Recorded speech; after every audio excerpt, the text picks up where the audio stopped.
Welcome to Creative Flow Live. My name is Elisha Jacobs, and thank you for tuning in to tonight's live stream. Now, most people think updating to iOS 26 just means new wallpapers and widgets and all the fancy aesthetics. But the truth is, Apple's sliding a lot of productivity features that can literally save you hours a week. So, if you know how to use them effectively, it's going to save you a lot of hours. And tonight, I'm going to be going through some of them, some of the main features of iOS 26 that you can use on your phone. Now, Apple has made some significant shifts with regards to making iOS 26 more focused on having a complete ecosystem, but also elevating the productivity level of users. For everyday users, they may not see this, but if you are a creative and you use your phone a lot during the week, or you are a power user like myself, who needs to run their business and do everything through their phone, their iPad, or their Mac, you will find that these different features will become very helpful for you. So, Apple has made it super helpful for you to remain focused. You can automate quite a lot with the help of Apple Intelligence, and it also allows you to cut distractions. But the real goal is really hidden inside of some of the features that are buried inside of iOS 26 that nobody is talking about. And I'm going to share that with you tonight. So, first things first is dealing with the liquid glass design that has been the talk since the announcement at WWDC. A lot of users, some people are for the liquid glass, some people are not, but there is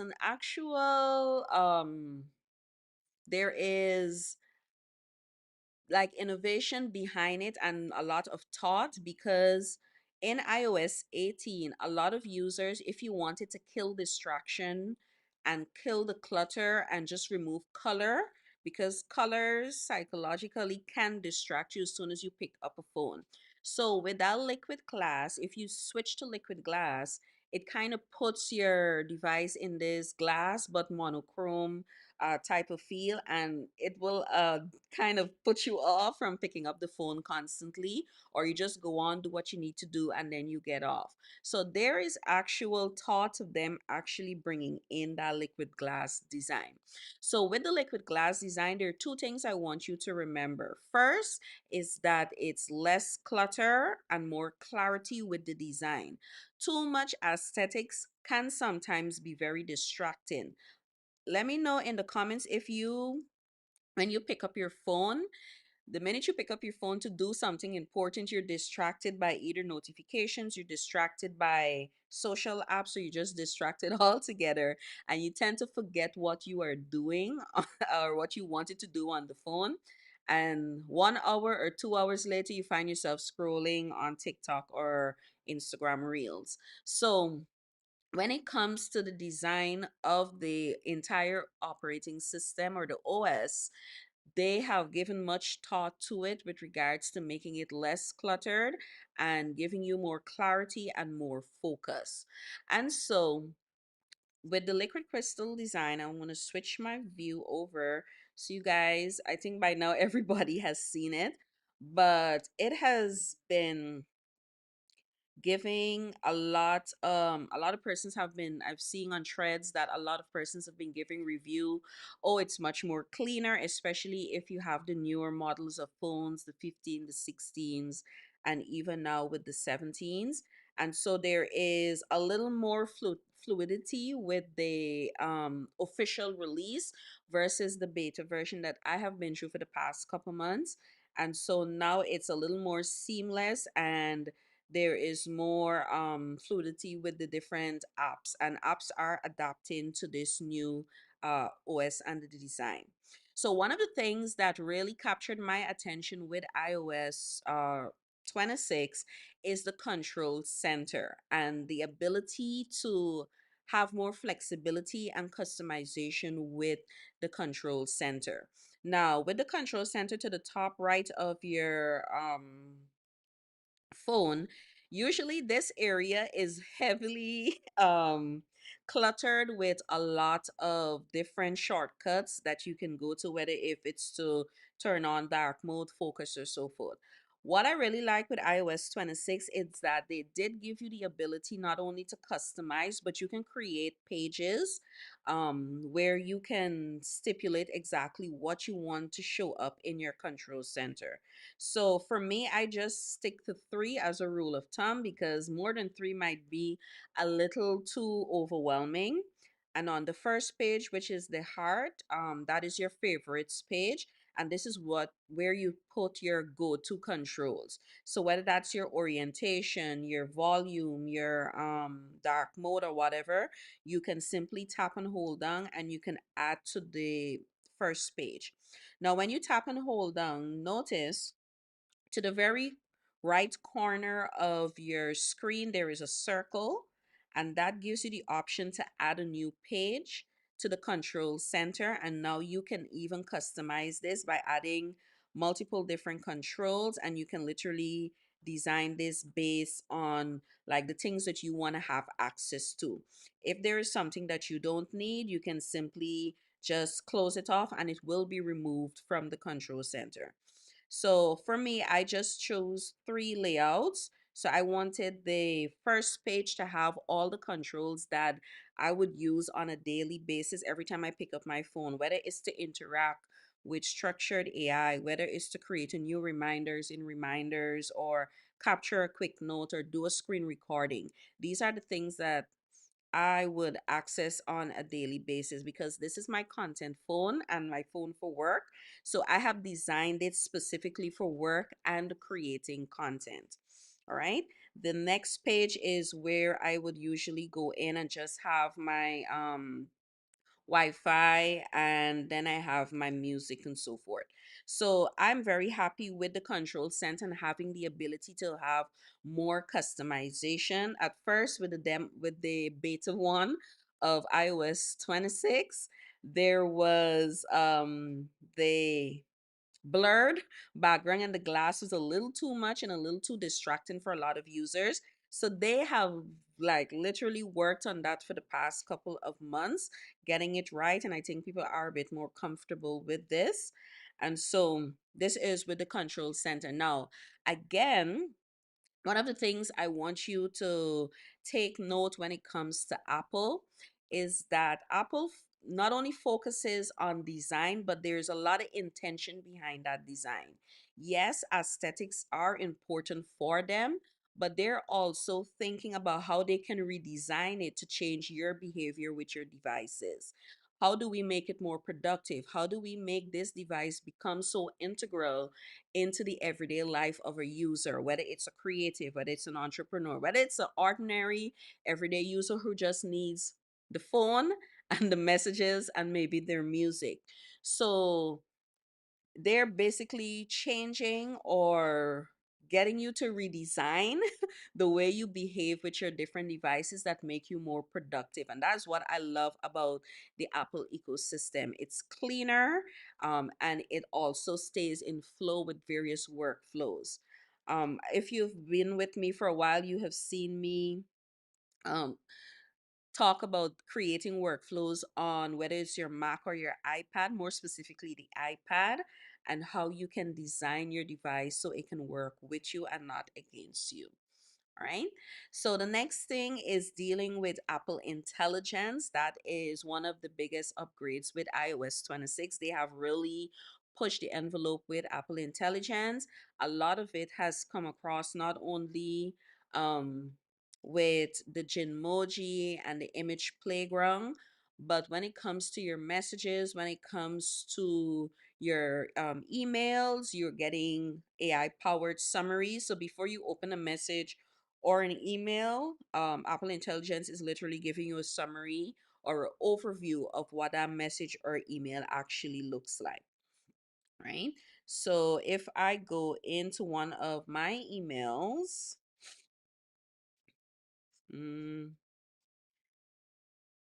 switch my screen. So if I go into one of my emails, at the top right of the email, I can see the summarize buttons. If I tap on this, instead of me spending too much time reading through the entire email, it just gives me a paragraph about what that particular email actually looks like. And I can choose to continue reading it, or I can say, well, okay, I'll get to this at a later time. So those are some small features with the Apple Intelligence that has been integrated. Also with messages, let me switch. With messages, they have revolutionized how people interact with their message. Now, there's some love hate relationship with this, in that now it gives you the option where you can add backgrounds. So you can customize, it don't have to be plain anymore. So you can put in backgrounds, you can add your colors. Um, and you can customize it based on your likings, and they have added a little more customization with your messages and so forth. Also, image playground did get a little more upgrade. Right? So they have also included additional styles. You can also connect it to ChatGPT. And they, as over time, as users give feedback and so forth, this is going to become even better. Like any other AI powered platform, it is learning based on users. So give it some time, and you will find that Apple Intelligence and even the image playground will adjust. Also, Siri is becoming more contextual aware with natural languages. She is getting upgrade, and she's also powered by Apple Intelligence. So you will find that even certain commands that you give from your phone, it's going to be faster with the responses, and she is a little more contextual aware because of the ecosystem that they are fusing together. You can also create shortcuts with Apple Intelligence, and I really like this because I do a lot of automation on my various devices. Like, so for example, when a certain time of the morning comes around, especially on my Mac, I would like to see what my agenda is for the entire day instead of me having to actually open up my calendar. And so that I was able to create that using shortcuts, and it's also powered by Apple Intelligence. I also have shortcuts on my phone. So if you notice on the left hand side in my library, I have for the phone, Mac OS, as well as the iPad. And so with my phone, if I want to check my schedule, I can run it and it's going to bring up what my schedule is. And so this is what my entire schedule is. It's going to tell me there's 13 tasks on today's schedule currently, X, Y, and Z. And then I can tap on done. Things like this helps me to save time, and also, if I know that I have a heavy, intensive day, based on how I planned the day or the week before, the day before, I don't want to go into the calendar because I already aware of what I have to get done today. So if I can have my different devices tell me, okay, this is what you have for the, and this is what your agenda looks for the entire day, and it can be automated, I am going to, I'm definitely going to do that. So I do have automation on different devices. And this is the beautiful thing I like about the Apple ecosystem, is that certain features like the focus features, they are applicable to all devices. But also when it comes to the automations and the shortcuts with AI, Apple Intelligence specifically, it can be device specific. So every device can have its own automated tasks. And so it doesn't, whatever's on the phone stays on the phone, whatever's on my Mac stays on my Mac. And I like that. So it doesn't really affect the devices, because sometimes I may just want to see that report on my phone, but I don't want it to necessarily appear on my iPad. So I like that about the ecosystem in terms of having device specific automation, and it doesn't govern all devices within that one Apple ID, right? Also, Like I said, with the new shortcuts, and I'm going to be doing a video dedicated strictly to how you build your different shortcuts and with using AI. But also, it does give you the option to create create shortcuts with Apple Intelligence. So you can simply select Apple Intelligence and their whether it's the image playground or writing tools. Let's say, for example, if you're a user that heavily uses Apple Notes, reminders, and calendar, you can use the models, whether it's from the cloud, on device, or Chat GPT, and you can create really deep automations on your various devices that will help you to automate certain things like moving certain information from, let's say, Apple Notes into reminders into calendar.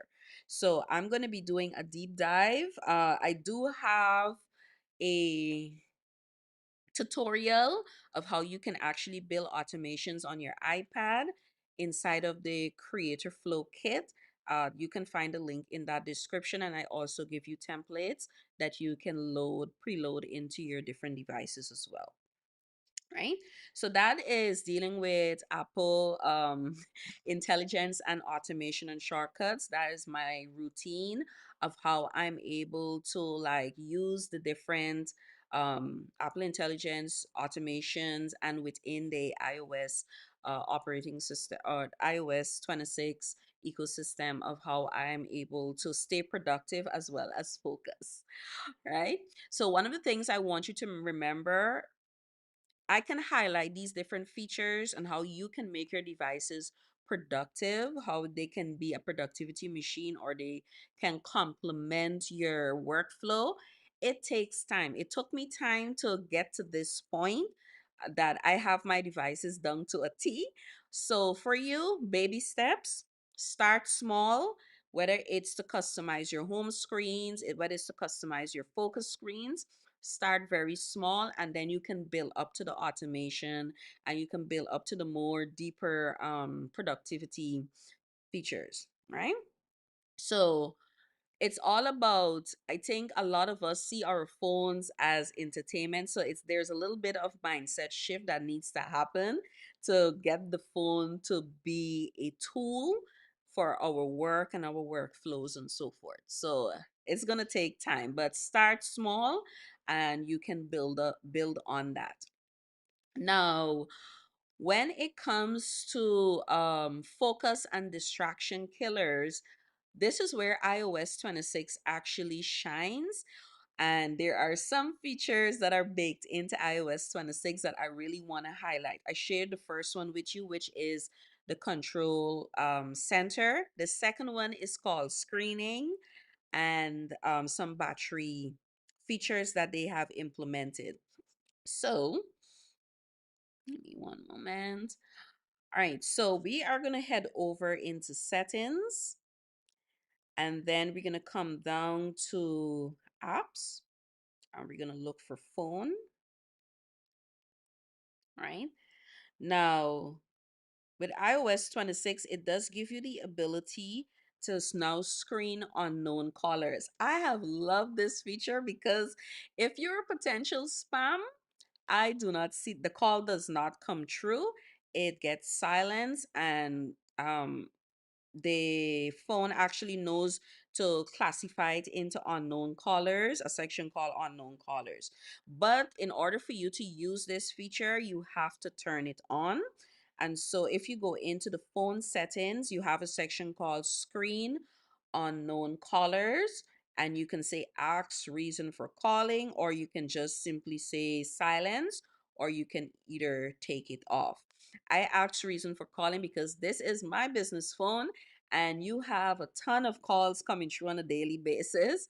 And so sometimes when you're so focused on work and you're focused on doing a task, your phone is your biggest distraction when it starts ringing. So I asked for a reason for calling and I let Apple actually deal with that part of it. And then I have called filtering. So you can either turn this off or you can turn it on. So unknown callers go into a list. Those unknown numbers will be silenced and they will be moved to the unknown callers list. And also, there is a list for spam. So this is really great because we know we'll be getting a lot of spam calls, and I'm very happy for this particular feature that they've integrated into Apple into iOS 26. The other feature is the battery, and this is new. I think one of the pitfalls a lot of iPhone users is their battery. And so this new feature is going to be very helpful, especially for creatives, which is called the adaptive battery. And it's a power mode that is now turned on that you can actually activate. So when you go into settings and you go to your battery, if you scroll all the way down, you would see something called power mode. And so you can literally turn off or turn on adaptive power. So basically, what this will do, it's going to extend your battery life, but it's also going to adjust the performance of your device, whether it's to lower the brightness down a little so you can save more power, whether it's to like stop back end processes with various apps and so forth. So I do think this is a very good feature. You can also have your low power mode turn on if you're really that person who'll be putting your device through the ringer and carrying it to zero, which is good to take it to zero from time to time to just drain the battery and the memory of the battery cell. So you can turn on your low power mode, and then you have your I like the adaptive power, and this is going to be helpful for those who like you're creating on the go so you don't have any battery anxiety. This is going to be very, very helpful. All right. So also I want to highlight the lock screen widgets. I have seen so many people get so creative with their lock screens, especially with iOS 26 and the liquid glass design. But what I want to advise you guys, the features are there so you can use it with the lock screen. Be very intentional with what you have access to. If you notice, based on what I'm doing, I have lock screens for everything, and this is more or less tied to the focus mode. So this is my normal um this is my normal lock screen with autofocus turned on. But if I'm in like editing or I'm doing something creative, I have a creator flow mode, I have work mode, and seeing that I'm in recording, I'm currently live, the record mode is on. So it just changed out um the lock screen as well as the home screen. So again, I've done full videos on this channel. You can go back at a later time and you can watch how I set up these different focus modes and so forth based on not only the focus mode but also the lock screens and the home screens. So every focus mode has its own lock screen, and I'm very intentional about that because I do not want to be distracted. If I need to record, I just need my lock screen to reflect that and also my home screen to reflect that as well. All right. So distraction free, and I will just put this point here. Distraction free doesn't mean that you don't get notifications. It just means that you are prioritizing every ping. So when you would have upgraded your OS from 18 to iOS 26 during the onboarding of the new OS, it's going to ask you if you want to prioritize notifications. And this is where it's going to literally use Apple Intelligence to prioritize what is important and what is not important. I would advise you to turn it on. If it's something that does not work for you, then you can always go back into settings, notifications, and you can turn off the prioritized notifications. So let me show you how you can either turn it on or turn it off. And I do believe iOS 18 does have it as well. And please, for those users, I know people do not like to update their phone soon as new OS comes in, but there you run a risk with when it comes to security. You have to be very security conscious we're living in a digital age. So if you have not upgraded as yet, please make time to do so as well. Right. So with the priority notification, when you go into settings, you go down to notifications, and there's an area here called Apple Intelligence, and there are two options that are available to you. You can prioritize your notifications. So basically, what Apple Intelligence is going to do, it's going to show on that lock screen what they consider as important notifications. All right. Everything else will go to the bottom, but you can also stipulate, or you can also choose w- uh, which notifications or which apps you want to prioritize. So you can customize this. You can take them off if it's just you want to see just mails, phone calls, and maybe a few apps. It does give you the option to do that as well. The same thing with the summarize notifications. You can turn it off, and you can also state which apps you want them to summarize as well. So those are the two main options when it comes to creating that distraction free zone on your iPad, and also ensuring that you are being intentional with every ping. All right, because with distractions that can literally hamper your creative flow, so you want to protect your creative flow with your various devices. Right. Now, when it comes to when it comes to some of the hidden gems or hidden productivity gems with Apple iOS 26, there are a few things that they have improved on. If you have a MacBook specifically, or a Mac Mini or Mac Studio, you will find that the spotlight has vastly improved. So it's not about searching anymore, it is very intuitive. And that is a whole lesson in itself, that you can have shortcuts and commands. Is searchable. You can search for content on your device, and it's very intuitive. So that has been the major upgrade to Spotlight, and I'm loving it with regards to Mac OS specifically. And the calendar also is getting a much needed upgrade, in that it's getting smarter notifications. So if you have your Apple ID, you have your Apple ID, but you're letting your mail from Google or whichever other platform come into the mail app.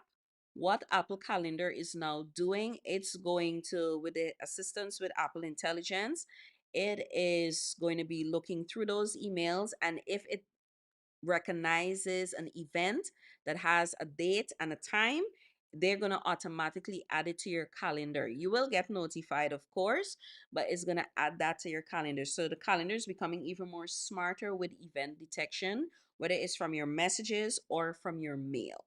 So that's one thing you need to look out for as well. Some of the other productivity things, and I think I've touched on this a few lives back, is that file and folder management has become integral into the overall OS 26. Now you can do tagging for your workflow clarity. You can color code now your folders, and a lot of power users and Apple users have been asking for this. And I'm going to be doing more of a deep dive into folder management for your iCloud as well as your Apple devices. One of the things I'm really loving with this new OS is that the continuity has improved significantly. There's a little glitch or a little clunkiness with the copy and paste that it needs to be ironed out still. I notice it's a little better on iOS 26 to Mac to iPad. So I guess they are improving that on the back end.